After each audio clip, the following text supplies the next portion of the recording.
14મી નવેમ્બરના રોજ પાડીના મોતીવાડા વિસ્તારમાં 19 વર્ષીય યુવતી પર થયેલા દુષ્કર્મ અને તેની કરપીણ હત્યાના 11મા દિવસે વલસાડ પોલીસે સિરિયલ કિલર નરાધમ આરોપીને ઝડપી પાડ્યો છે.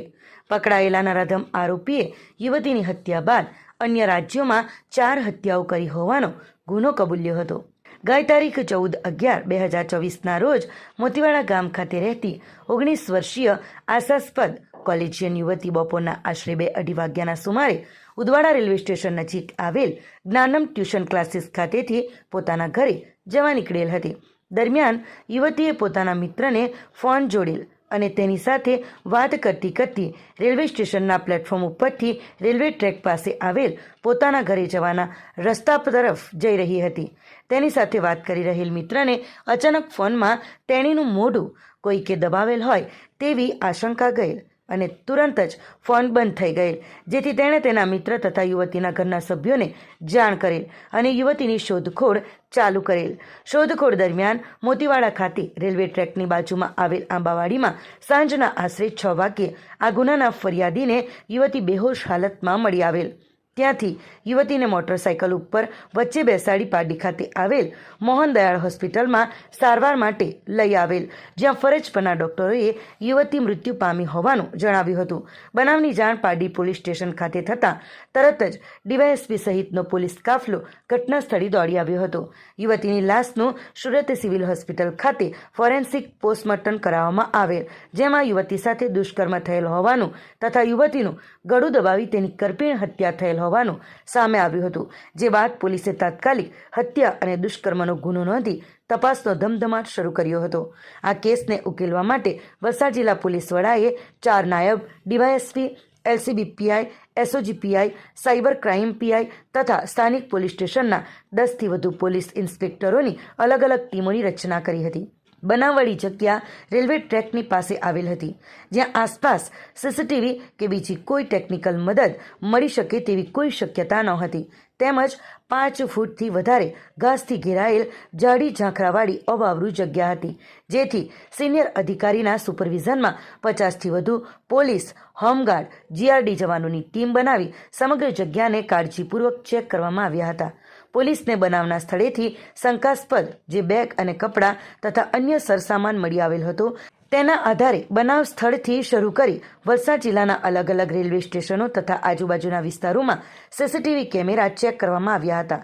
દરમિયાન પોલીસને ગુનાવાળી જગ્યાએથી મળેલ કપડાં પહેરેલ ઈસમ બનાવના દિવસે બનાવ પહેલાં વાપી રેલવે સ્ટેશનના પ્લેટફોર્મ પર પ્રથમ જોવા મળેલ અને આ શંકાસ્પદ ઈસમ ડાબા પગની એડી ઊંચી રહેતી હતી અને લંગડાતો ચાલતો હોવાની માહિતી મળી હતી. આ સીસીટીવી ફૂટેજના આધારે શંકાસ્પદ વ્યક્તિ ટ્રેન મારફતે મુસાફરી કરતો હોવાનું જાણવા મળ્યું હતું, જેથી પોલીસની અલગ અલગ 10 ટીમો બનાવી ગુજરાત, મહારાષ્ટ્ર, આંધ્રપ્રદેશ, ઓરિસ્સા, રાજસ્થાન રાજ્યના અલગ અલગ રેલવે સ્ટેશનો ઉપર રવાના કરી સીસીટીવી તથા ગુપ્ત બાતમી મેળવવા પ્રયત્નો શરૂ કરવામાં આવ્યા હતા. પોલીસને મળેલ સીસીટીવી ફૂટેજના આધારે તમામ શક્યતાઓ ચકાસી એક રૂટ મેપ તૈયાર કરવામાં આવ્યો હતો, જે આધારે પારડી, વલસાડ, વાપી આસપાસના વિસ્તારમાં આવેલ ઔદ્યોગિક વસાહતો, ચાલીઓ, ગેરેજો, હોટલો, બસ સ્ટેશન વગેરે ચેક કરવા માટે 100થી વધુ પોલીસ કર્મચારીઓની પોલીસ ઇન્સ્પેક્ટર કક્ષાના અધિકારીઓના સુપરવિઝનમાં ટીમો બનાવી ચેકિંગ હાથ ધરવામાં આવ્યું હતું અને ગુજરાત, મહારાષ્ટ્ર તથા રાજસ્થાન રાજ્યની તમામ જેલોનો ડેટા ચેક કરવા માટે અલગ અલગ ટીમોની રચના કરવામાં આવી હતી. સીસીટીવી ફૂટેજને ફોલો કરતી ટીમ દ્વારા વાપી, બાંદ્રા, દાદર રેલવે સ્ટેશન પર આરોપીના સ્પષ્ટ ફોટોગ્રાફ શોધી કાઢ્યા હતા. જેલ ખાતે રવાના કરવામાં આવેલ ટીમોને મળેલ સ્પષ્ટ ફોટોગ્રાફ શેર કરવામાં આવેલ, જે દરમિયાન સુરત લાજપોર સેન્ટ્રલ જેલના કર્મચારીઓ દ્વારા શંકાસ્પદ વ્યક્તિ આરોપી રાહુલ ઉર્ફે ભોલુ એસો કરમવીર ઈશ્વર જાટ રહે ગામ મોખરા, ખાસ જિલ્લા રોહતક, હરિયાણાવાળો હોવાની શંકા વ્યક્ત કરી હતી. જે આધારે શંકાસ્પદ વ્યક્તિ અંગે હરિયાણા રાજ્યના રોહતક જિલ્લાનો રહેવાસી હોય જેથી પોલીસ અધિક્ષક દ્વારા રોહતક જિલ્લા પોલીસ વડા સાથે સંપર્ક કરી આરોપીનું સંપૂર્ણ વેરિફિકેશન કરવામાં આવ્યું હતું.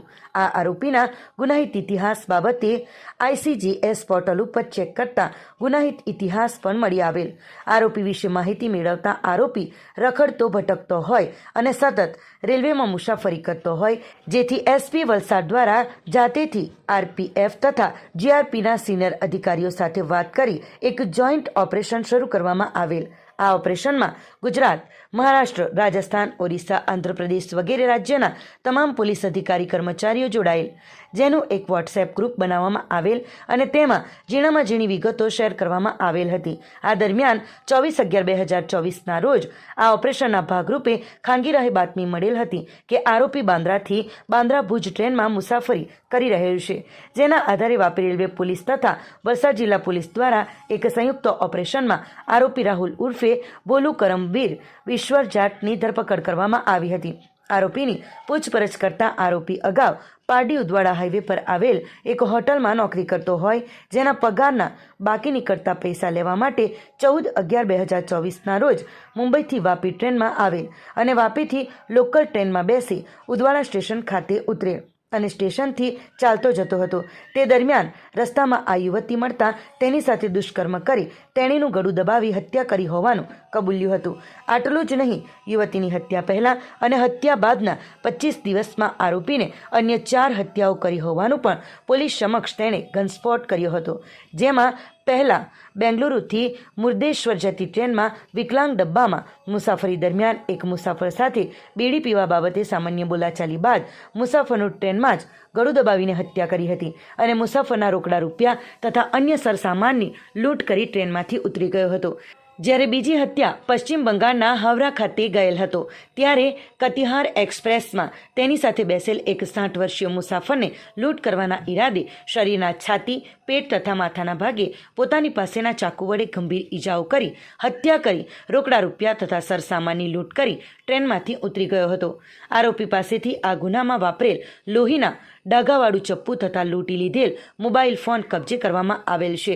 વલસાડ પોલીસે નરાધમ આરોપીને પકડ્યાના એક દિવસ પહેલાં જ નરાધમ આરોપીએ ત્રીજી હત્યાને પણ અંજામ આપ્યો હતો, જેમાં સિકંદરાબાદ રેલવે સ્ટેશન પ્લેટફોર્મ પર મેનુગુરુ સ્પેશિયલ એક્સપ્રેસના ડબ્બામાં એક સ્ત્રીનું ગમછા વડે ગળું દબાવી હત્યા કરેલ, મહિલાનો મોબાઈલ ફોન તથા રોકડા રૂપિયા તથા અન્ય સામાનની લૂંટ કરી ટ્રેનમાંથી ઉતરી ગયો હતો. જે મૃતક સ્ત્રીનો મોબાઈલ ફોન પોલીસે આરોપી પાસેથી કબજે કર્યો હતો.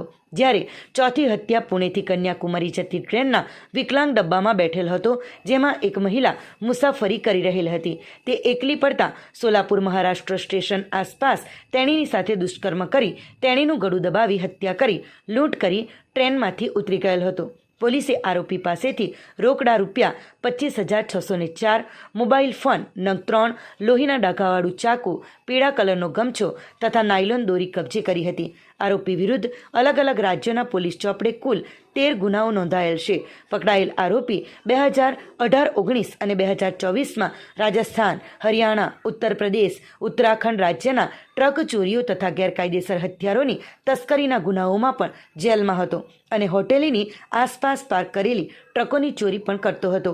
વિકૃત માનસિકતા ધરાવતો નરાધમ ડાબા પગે અપંગ હોવાના કારણે સતત ટ્રેનમાં દિવ્યાંગો માટેના ખાસ કોચમાં મુસાફરી કરતો હતો અને ટ્રેનમાં અથવા રેલવે સ્ટેશન ઉપર સૂઈ જતો હતો. આ દરમિયાન ચાલુ ટ્રેનમાં ખાસ કરીને વિકલાંગ ડબ્બામાં એકલ દોકલ માણસ મળી જાય તો તેની લૂંટ કરવાની અને જો સ્ત્રી હોય તો તેની સાથે દુષ્કર્મ તથા લૂંટ કરી ખૂન કરી ભાગી છૂટતો હતો. આરોપીની મોડસ ઓપરેન્ડી ખાસ કરીને વિકલાંગ ડબ્બામાં અને મહિલા ડબ્બામાં હત્યા કરવાની જોવા મળી છે. હત્યા કરી લાશ ટ્રેનની સીટ ઉપર છોડી દઈ તેને કોઈક કપડું ઓઢાડીને નજીકના સ્ટેશન પર ઉતરી જતો હતો.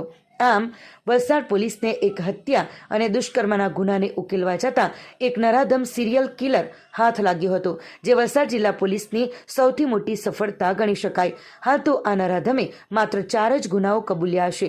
આ સિવાય પણ હજુ કેટલાક ગુનાઓ આચર્યા છે કે નહીં તે અંગે પોલીસે કડક પૂછપરછ હાથ ધરી છે. વલસાડની અલગ અલગ ટીમો જે Nashik jail, Thane jail, Palghar jail, Navsari jail, Lajpor jail સહિત અલગ અલગ જેલોમાં આ વ્યક્તિના વર્ણનવાળો કોઈ વ્યક્તિ મેચ થાય છે તપાસ માટે ગઈ હતી અને એમાં લાજપોર જેલમાં એક મોટી સફળતા વલસાડ પોલીસને મળી હતી. લાજપોર જેલ દ્વારા જે સોફ્ટવેર છે એના ડેટામાં જોધપુર સેન્ટ્રલ જેલમાં એક 18મી મે 2024ના રોજ છૂટેલો એક આરોપીના સાથે આ 80% આપણા આરોપી પ્રાઇમ સસ્પેક્ટનું વર્ણન મેચ થતું હતું. આપણો જે સસ્પેક્ટ હતો એ ડાબા પગેથી અપંગ છે, એ પગે એના લેફ્ટ લેગમાં ડિફોર્મિટી છે. જેલમાં તાત્કાલિક રાતોરાત એક ટ્રેનમાં પીએસઆઈની ટીમ મોકલીને જોધપુર સેન્ટ્રલ જેલના આઈજી સાહેબની મદદથી એનો તમામ ડેટા કરવામાં આવ્યો હતો, કાઢવામાં આવ્યો હતો અને જેલના ઇનમેટ પાસે પણ આ કન્ફર્મેશન કરવામાં આવ્યું હતું કે આ જે વર્ણનવાળો જે સોફ્ટવેરમાં વર્ણન મળે છે એ વ્યક્તિ પણ અપંગ છે અને એની વ્યક્તિની આઈડેન્ટિટી રોહતક જિલ્લાના એસપી નરેન્દ્રજી સાથે પણ કન્ફર્મ કરવામાં આવી હતી. અને ખાનગી રાહે તપાસ કરાવતા એ આરોપી છે એના ઘર વિસ્તારમાં તપાસ કરાવતા એ ગુનાહિત ઇતિહાસ ધરાવતો વ્યક્તિ છે ને એ ડાબા પગે અપંગ છે કન્ફર્મ થઈ ગયેલું હતું. અને એ આપણો પ્રાઇમ સસ્પેક્ટ છે એને શોધવા માટે વધુ અમને મહેનત કરવા માટે પ્રેરણા મળી હતી, કેમ કે કન્ફર્મ થઈ ગયો હતો કે આજે આરોપી છે. અને એ અનુસંધાને અલગ અલગ ટીમો જિલ્લાના તમામ રેલવે સ્ટેશનો સાથે પૂના સુધીના તમામ રેલવે સ્ટેશનો ઉપર, સુરતથી પૂના સુધી તમામ રેલવે સ્ટેશન પર ખાનગી રાહે જીઆરપીની સાથે વલસાડ પોલીસના માણસો ગોઠવવામાં આવ્યા હતા તમામ રેલવે સ્ટેશન ઉપર. અને એ જ રીતે તમામ રેલવે સ્ટેશનો ઉપર આરપીએફની ટીમોને પણ એલર્ટ કરવામાં આવી હતી.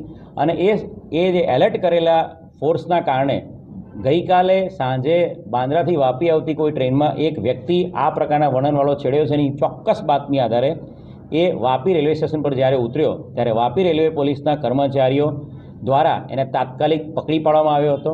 અને એ આરોપીને પકડીને આરપીએફ અને જીઆરપી જેણે એને પકડ્યો છે એ લોકોએ વલસાડ જિલ્લા પોલીસને એને સોંપ્યો છે. આરોપીની પૂછપરછ કરતાં આરોપી આ ગુનાને અંજામ આપ્યાનું કબૂલાત આપે છે. આરોપીનું નામ રાહુલ કરમબીર જાટ છે. એ પોતે 29 વર્ષનો છે. રાહુલ કરમબીર જાટ એ મોખરા ખાસ વિસ્તાર છે રોહતકનો, ત્યાંનો વતની છે. એના પરિવારમાં એના પિતાજી છે એનું મૃત્યુ થયું છે, એની માતા ત્યાં સિનિયર સિટીઝન છે અને એનો એક ભાઈ છે. રાહુલ નાનપણથી જ ચોરી ચકારીની ટેવવાળો છે. 4-5મા ધોરણમાં અભ્યાસ કરતો ત્યારથી એ સાયકલ ચોરીને એના ગુનાઓમાં શરૂ થઈ ગયેલો હતો.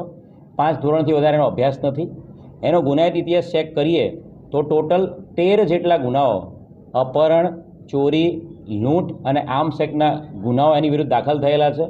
એ મોટા ભાગે અલગ અલગ રોડવેઝમાં, હરિયાણા રાજસ્થાનની રોડવેઝની ટ્રકોમાં ડ્રાઈવર અને ક્લીનરીનું કામ કરે છે. એટલે ભારતભરમાં એની મૂવમેન્ટ થતી હોય છે. અને હેન્ડીકેપ હોવાના કારણે ટ્રેનમાં દિવ્યાંગોને માટેની અલગ બોગી હોવાના કારણે અને ટિકિટ લેવી ના પડતી હોતી મેક્સિમમ ફ્રી ટાઈમમાં ટ્રેનમાં એ જર્ની કરતો હોય છે. આરોપીને અટક કર્યા પછી તમામ ડીવાયએસપી, ક્રાઇમ બ્રાન્ચ, એસઓજી તમામ પોલીસ દ્વારા ગઈકાલે આખી રાત એની પૂછપરછ કરવામાં આવી હતી. એના જે ટેકનિકલ ડેટા મળ્યા છે એ અને એની પૂછપરછ કરતાં એ ખૂબ મોટી સફળતા વલસાડ જિલ્લા પોલીસને મળી છે. પારડી પોલીસના જે રેપ વિથ મર્ડરના ગુના સિવાય અન્ય 4 જગ્યાએ છેલ્લા 25 દિવસમાં એણે મર્ડર કરવાની કબૂલાત આપે છે. જે તપાસ કરતાં તમામ જગ્યાએથી એના કન્ફર્મેશન મળ્યા છે. કર્ણાટકા રાજ્યનું મેંગલુરુ છે, ત્યાં એક વ્યક્તિની એણે 25મી ઓક્ટોબરે હત્યા કરેલી છે. એ ગળું દબાવીને ટ્રેનની અંદર જ હત્યા કરે, જેમાં મર્ડરનો ગુનો ત્યાં દાખલ થયેલો છે, જ્યાં અનડિટેક્ટ છે. એ જ રીતે પશ્ચિમ બંગાળના હાવરા જિલ્લામાં 19મી નવેમ્બરે એક તબલાવાદક, તબલા પ્લેયર, એક મેલ પર્સન, પુરુષ વ્યક્તિનું પણ એણે ચાકુથી મર્ડર કરીને ટ્રેનમાં જ મર્ડર કર્યું છે અને લૂંટ કરીને એની ભાગી ગયેલો છે 19મી નવેમ્બરે. અને ગઈકાલે જ્યારે એને વાપીમાં પકડવામાં આવ્યો છે ત્યારે ગઈકાલે વહેલી સવારે પણ આંધ્રપ્રદેશ, તેલંગાણા રાજ્યના સિકંદરાબાદ વિસ્તારમાં એક મહિલાની સાથે એણે દુષ્કર્મ અને એનું ગળું દબાવીને હત્યા કરેલી છે. એમાં પણ તેલંગાણા સિકંદરાબાદમાં મર્ડરનો ગુનો દાખલ કરવામાં આવ્યો છે. આ 3 કેસો કર્ણાટક રાજ્યનું મેંગલુરુ પોલીસ સ્ટેશન, પશ્ચિમ બંગાળનું હાવરા અને તેલંગાણાનું સિકંદરાબાદ, એની સાથે પૂના કન્યાકુમારી ટ્રેન 17મીથી 21મી ઓક્ટોબર વચ્ચે એક મહિલાનું પણ એણે મોલેસ્ટેશન, રેપ વિથ મર્ડર કરેલાની કબૂલાત આપી રહ્યો છે. જે બાબતે ત્યાંની લોકલ પોલીસ તમે જાણ કરેલી છે. 3 રાજ્યોના, કર્ણાટક રાજ્ય, પશ્ચિમ બંગાળ રાજ્ય અને તેલંગાણા રાજ્યના 3 રાજ્યના બ્લાઇન્ડ કેસ પણ ડિટેક્ટ કરવામાં વલસાડ જિલ્લા પોલીસને સફળતા મળી છે. 5 મર્ડરના ગુનાઓનો ભેદ ઉકેલવામાં વલસાડ જિલ્લા પોલીસને સફળતા મળી છે અને આ તમામ પોલીસને વલસાડ જિલ્લા પોલીસ દ્વારા જાણકારી આપવામાં આવી છે અને તમામ જે તપાસ દરમિયાન જે ડેટાઝ અમને મળેલા છે એ તમામ ડેટાઝ પણ એમને પ્રોવાઈડ કરવામાં આવે છે. દમણમાં 4 દિવસથી અનેક વિસ્તારમાં પાણીની બૂમ. મધુબન ડેમનું પાણી ન પહોંચતા તળાવ ખાલી થયા. ટેન્કરથી પાણી મંગાવી કામ ચલાવવું પડે છે. મધુબન ડેમમાં સમારકામના કારણે દમણમાં પાણીની સમસ્યા સર્જાઈ છે. ડેમમાંથી નીકળતી કેનાલ મારફતે પાણી દમણના તળાવમાં પહોંચે છે. છેલ્લા 4 દિવસોથી પાણી આવતું નથી. તળાવમાં સંગ્રહાયેલું પાણી લોકોને નળ દ્વારા 2 દિવસ સુધી આપવામાં આવતું હતું. તળાવ ખાલી થઈ જતાં પાણી બંધ કરી દેવામાં આવ્યું હતું. દમણમાં છેલ્લા 2-3 દિવસોથી પાણીની સમસ્યા સર્જાઈ રહી છે. સવારના પાણીના સમયે લોકો નળમાંથી પાણીની રાહ જોતા હતા. પાણીનો આવતા ધસારો થયો હતો. બસ સ્ટેન્ડ પાસે ગાંચીવાડ, ખારીવાડ સહિતના અનેક વિસ્તારોમાં પાણીની સમસ્યા સર્જાઈ હતી. અનેક લોકોએ પોતાના બોર ચલાવીને લોકોને પાણી પૂરું પાડ્યું હતું. જેમના ઘરોમાં બોરવેલ નથી અને નળના પાણી પર જ નિર્ભર છે તેમને પાણીનું ટેન્કર મંગાવવામાં આવ્યું હતું. પાણીના ટેન્કરની કિંમત 1500થી 2000 રૂપિયા સુધીની છે. સૂત્રોએ જણાવ્યું હતું કે મધુબન ડેમની આસપાસ ચાલી રહેલી કામગીરીને કારણે હજુ 1-2 દિવસ પાણીની સમસ્યા યથાવત રહેશે. બીજી તરફ દમણના લોકોએ જણાવ્યું હતું કે દુનેઠા તળાવમાં પાણી આવતું હોય તો ડાભેર તળાવમાં કેમ આવતું નથી. મોટી દમણ અને દુનેઠા એક્સટેન્શનમાં પાણી આપવામાં આવી રહ્યું છે. चालू में पानी नहीं आ रहा, किन के लिए पी रहे हैं पानी, इससे दिक्कत नहीं है, बस पानी है जिन दिक्कत है, किन के लिए चाहते हैं. इसमें कितना लगा? 80 रुपया लगा. વડોદરા મુંબઈ એક્સપ્રેસ વેમાં વધુ નાણાં ચૂકવતા રિકવરીની નોબત. ખેડૂતોમાં નિરાશા. વડોદરા મુંબઈ એક્સપ્રેસ વેના 42.62 કિલોમીટરના ભાગમાં કામ હજુ અધૂરું છે અને જમીન સંપાદન પ્રક્રિયામાં સક્ષમ અધિકારીઓના સંકલનના અભાવના કારણે ભારે ગેરવહીવટ ઉદ્ભવ્યો છે. નેશનલ હાઈવે ઓથોરિટીએ ભૂતકાળમાં કેટલાક ખેડૂતોને વધુ વળતર ચૂકવતા રિકવરી કરવાની નોબત આવી છે.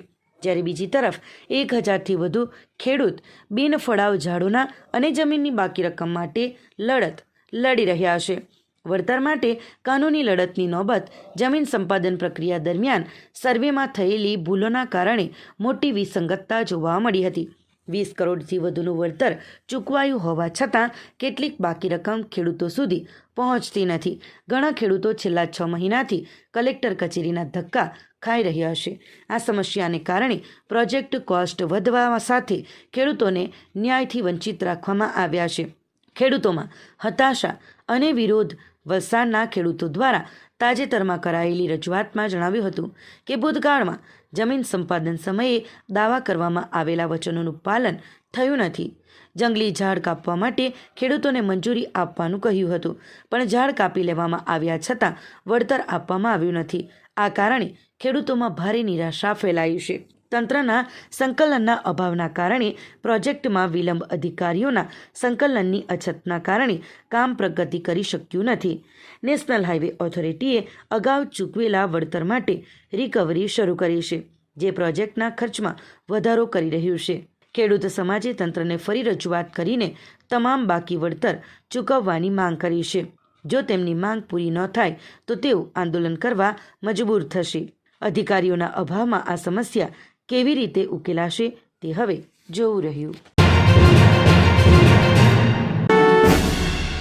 કરવડના દમણગંગા ઇન્ડસ્ટ્રીયલ પાર્કમાં લાગી હતી ભીષણ આગ. કરવડના દમણગંગા ઇન્ડસ્ટ્રીયલ પાર્કમાં આવેલ સાગા સિટી વર્ક્સ પ્રાઇવેટ લિમિટેડ, જે લાઇટર બનાવતી કંપની છે, ત્યાં આજે સવારે ભીષણ આગ લાગી હતી. આ અચાનક ઘટનાને કારણે કંપનીમાં કામ કરી રહેલા કામદારોમાં ભાગદોડ મચી ગઈ હતી. આગ લાગવાની જાણ થતાં જ ફાયર બ્રિગેડની ટીમ તાત્કાલિક ઘટના સ્થળે પહોંચી હતી અને આગ પર કાબૂ મેળવવાના પ્રયાસો શરૂ કર્યા હતા. પરંતુ આગ એટલી વિકરાળ હતી કે તેને નિયંત્રિત કરવામાં ફાયર વિભાગને ભારે મુશ્કેલીનો સામનો કરવો પડ્યો હતો. આ સાથે જ ડુંગરા પોલીસ પણ ઘટના સ્થળે પહોંચી હતી અને આ બનાવ અંગે વિગતવાર માહિતી એકત્રિત કરી રહી છે. આગ લાગવાનું કારણ હજુ સુધી જાણી શકાયું નથી, પરંતુ કંપનીના ઉચ્ચ અધિકારીઓ અને સુરક્ષા વિભાગની ટીમ દ્વારા આ ઘટના અંગે તપાસ શરૂ કરી દેવામાં આવી છે. હજુ સુધી કોઈ જાનહાનિ કે ઈજાના સમાચાર પ્રાપ્ત થયા નથી, પણ આ બનાવે સ્થાનિક લોકોને ચિંતિત કર્યા છે. ફાયર બ્રિગેડની સતત મહેનત બાદ આગ પર કેટલાક અંશે કાબૂ મેળવવામાં આવ્યો છે. તંત્ર દ્વારા આસપાસના વિસ્તારમાં રહેતા લોકોને સાવચેત રહેવા અને કંપનીના કામદારોને સલામત જગ્યાએ ખસેડવાની વ્યવસ્થા કરવામાં આવી છે. આ ઘટના પછી કરવડના ઉદ્યોગકારો અને સ્થાનિક લોકોએ ઉદ્યોગોમાં સુરક્ષા વ્યવસ્થાને વધુ મજબૂત બનાવવાની માંગ કરી છે.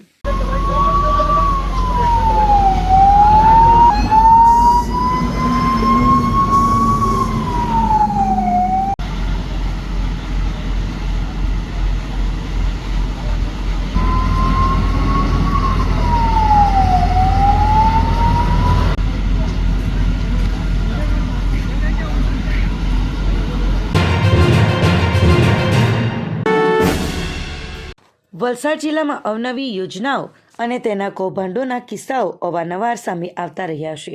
ત્યારે વલસાડ જિલ્લાના આવાસ યોજનાના નામે કૌભાંડની શક્યતા હોવાનો કિસ્સો સામે આવ્યો છે, જેમાં મહાસિદ્ધ એનજીઓ ચેરિટેબલ ગ્રામ્યલક્ષી ટ્રસ્ટ દ્વારા ઘર મકાન આવાસ યોજનાના નામે કૌભાંડ આચર્યું હોય એવી સંપૂર્ણ શક્યતાઓ છતી થઈ છે. મહાસિદ્ધ એનજીઓ ચેરિટેબલ ગ્રામલક્ષી ટ્રસ્ટ દ્વારા ઘર મકાન આવાસ યોજના 53% સબસિડી મળવાપાત્ર હોવાનું તેમાં દર્શાવવામાં આવ્યું છે અને દાહોદમાં આ ફોર્મો ભરવામાં આવ્યા છે અને 5,000 રૂપિયા લેવામાં આવતા હોવાની વાત સાથે આ ફોર્મ વાયરલ થયું હતું. મહત્વનું છે કે સમગ્ર કિસ્સામાં જે એનજીઓ છે એની હેડ ઓફિસ વલસાડ જિલ્લામાં ધરમપુર તાલુકાના બિલપુડી ગામનું એડ્રેસ આપવામાં આવ્યું હતું. જે તપાસ કરતાં ખબર પડી કે બિલપુડી ગામમાં આવું કોઈ સૂર્યકાંત કોમ્પ્લેક્સ નામનું બિલ્ડિંગ જ નથી અને 4 માળનું ગ્રામ પંચાયત ક્ષેત્રમાં કોઈ બિલ્ડિંગ જ હયાત નથી. આમ આ એનજી દ્વારા આપવામાં આવેલ ધરમપુરનું સરનામું ખોટું હોવાનું બહાર આવતા ખરેખર આ ટ્રસ્ટ પૈસાનું ઉઘરાણું તો નથી કરી રહી ને, જે આજે સોશિયલ મીડિયામાં તેનું ફોર્મ વાયરલ થતાં પોલીસ તરત જ સતર્ક બની છે. ધરમપુર પોલીસના પીઆઈ દ્વારા સ્થળ બિલપુડી ગ્રામ પંચાયતની મુલાકાત કરી એનજીઓના એડ્રેસ અંગે તપાસ કરતાં આ એડ્રેસ ખોટું હોવાનું બહાર આવ્યું. સૂર્યકાંત નામની કોઈ બિલ્ડિંગ સ્થળ ઉપર ન હોવાનું માજી સરપંચે જણાવ્યું હતું. આથી જરૂરિયાતમંદ લોકો પાસેથી ઉઘરાણું કરવાનું કૌભાંડ હોવાની શક્યતાને લઈ હાલે તો ધરમપુર પોલીસ દ્વારા સતર્કતાના પગલાં રૂપે આગળની તપાસ હાથ ધરી છે. હાલ બિલપુડીની અંદર 4 માળનું કોઈ પણ ગામમાં મકાન નથી. હું લોકોને આ બાબતે એ મેસેજ આપવા માગું છું કે આદિવાસી સમાજના તમામ લાભાર્થીઓને કે આવા ખોટા એનજીઓના સંપર્કમાં ન આવતા ખોટા છેતરાશો નહીં. અને હું અપીલ કરું છું કે આ બાબતે પૈસાની વાત જે આવે છે એ બાબતે એમાં પડશો નહીં એવી હું અપીલ કરું છું. ધરમપુરના પોલીસ પીઆઈ સાહેબ આવ્યા હતા. એમણે અમારી પૂછપરછ કરતાં અમે એ કીધું કે આ નામનું ટ્રસ્ટ બિલપુડી ગામની અંદર નથી અને જે 4 માળનું બિલ્ડિંગ બતાવવામાં આવ્યું છે એ મકાન પણ નથી.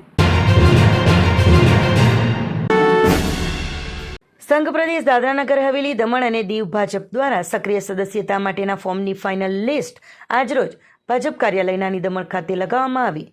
ભાજપના પ્રદેશ પ્રભારી દુષ્યંતભાઈ પટેલના માર્ગદર્શન અને પ્રદેશ અધ્યક્ષ દીપેશભાઈ ટંડેલ અને સક્રિય સદસ્યતા અભિયાનના સંયોજક નવીનભાઈ પટેલના નેતૃત્વમાં ભાજપ સંગઠનની દ્રષ્ટિએ દમણ, દીવ, સેલવાસ ગ્રામીણ, સેલવાસ શહેર અને ખાનવેલ એમ 5 જિલ્લા માટે 1,715 સક્રિય સદસ્યો બનાવવાનો ટાર્ગેટ રાખેલ હતો, જેમાં 1,706 ફોર્મનો સ્વીકાર કરવામાં આવ્યો હતો. જે બાદ આ ફોર્મની સ્ક્રુટની પ્રક્રિયા હાથ ધરવામાં આવી હતી, જેમાં 1,664 ફોર્મોની યાદી આજે ફાઇનલ કરીને ભાજપ કાર્યાલય બોર્ડ પર લગાવવામાં આવી હતી.